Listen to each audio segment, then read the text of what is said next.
Kakak ipar di Palembang yang tantang adik minum jamu berujung maut kini kabur, keluarga lapor polisi.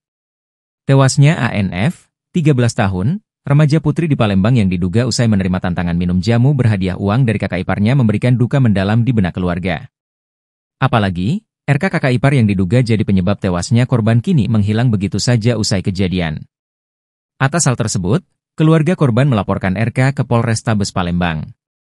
Yuli Safitri, kakak korban mengatakan, di saat ibunya masih panik mencari keberadaan ANF yang tiba-tiba menghilang, RK mengirim pesan WhatsApp kepada saksi RD dan mengatakan bahwa korban berada di belakang lemari.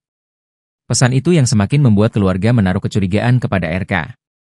Kepada petugas piket warga Jalan Panca Usaha Lorong Wakaf 4 Kecamatan Sui, Palembang ini menuturkan meninggalnya sang adik diketahui keluarga sekitar pukul 17. Sebelum kejadian, lanjut Yuli, sekitar pukul 13 adiknya sempat pamit kepada sang ibu yakni Asmawati.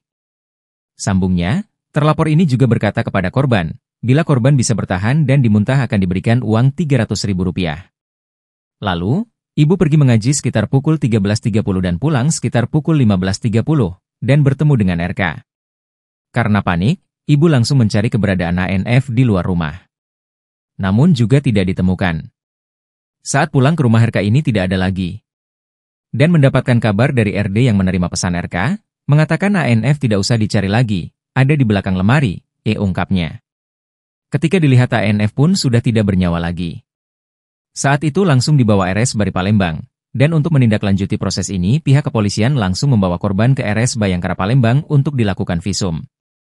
Ketika ditanya terkait keberadaan terlapor, ditambahkan Yulis, hingga kini terlapor sudah kabur. Sementara, KASPKT Polrestabes Palembang, AKP Heri membenarkan adanya laporan kakak kandung korban.